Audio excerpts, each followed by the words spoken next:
നമസ്കാരം, ജയനാണ് കേട്ടോ. അപ്പോൾ ഇന്നത്തെ നമ്മുടെ വാഹനം എന്ന് പറഞ്ഞാൽ സഫാരിയുടെ ഡാർക്ക് എഡിഷനാണ്. ടാറ്റ അവരുടെ സഫാരി ഫേസ് ലിഫ്റ്റ് 2026 നേരത്തെ അവതരിപ്പിച്ച് 2021 ലോഞ്ച് ചെയ്തിരുന്നു.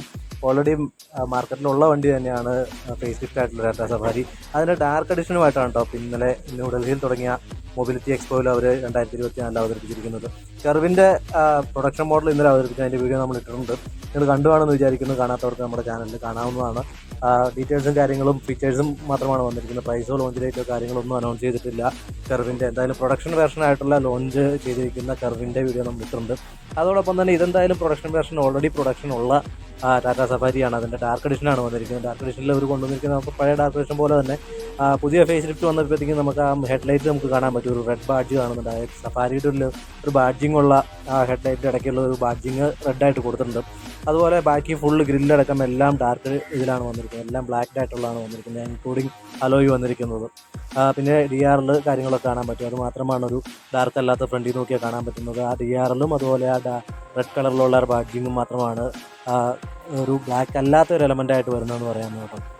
അതുപോലെ തന്നെ കഴിഞ്ഞാൽ അലോയ് വീൽസ് വന്നു കഴിഞ്ഞാൽ എല്ലാം തന്നെ ബ്ലാക്കാണ് നമുക്ക് കാണാൻ പറ്റുന്നത്. അതുപോലെ തന്നെ ഫ്രണ്ട് ഡോറിൻ്റെ സൈഡിൽ ഒരു ബാഡ്ജിങ് അവർ കൊടുത്തിട്ടുണ്ട്.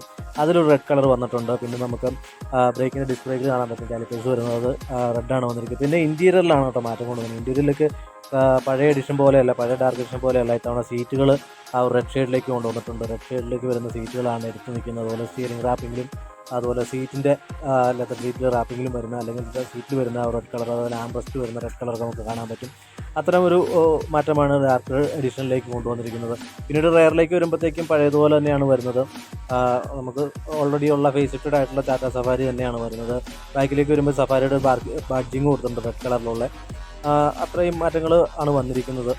കൂടുതലായിട്ട് മാറ്റങ്ങളൊന്നും വരുന്നില്ല. ഡാർക്ക് എഡിഷൻ നമ്മൾ കണ്ടതുപോലെ തന്നെ നേരത്തെ പഴയ ഡാർക്ക് എഡിഷൻ പോലെ തന്നെ മൊത്തമായിട്ട് ഡാർക്കിലാണ് വന്നിരിക്കുന്നത്.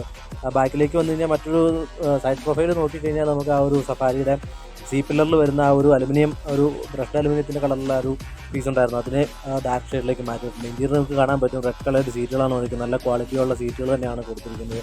ടാറ്റ എന്തായാലും ലാൻഡ് റോവർ ലിമിറ്റഡിന് വാങ്ങിച്ച ശേഷം ഞാൻ നേരത്തെയും പറഞ്ഞിട്ടുണ്ട് ടാറ്റയുടെ ക്വാളിറ്റി എല്ലാം മാറിയിട്ടുണ്ട്.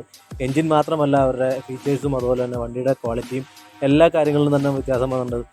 അത് നമുക്ക് എല്ലാ വാഹനങ്ങളിലും ഇങ്ങനെ കാണാൻ പറ്റും. ഇത് ഞാൻ പറഞ്ഞില്ല, സി പില്ലറിൽ വരുന്ന ആ ഒരു ഡിസൈൻ ഉണ്ടല്ലോ, ആ ബ്രഷ്ഡ് അലുമിനിയത്തിൻ്റെ കളറിൽ ഉണ്ടായിരുന്നത്, അത് മാറി ഒരു ഡാർക്ക് ഷെയ്ഡിലേക്ക് കൊണ്ടുവന്നിട്ടുണ്ട്.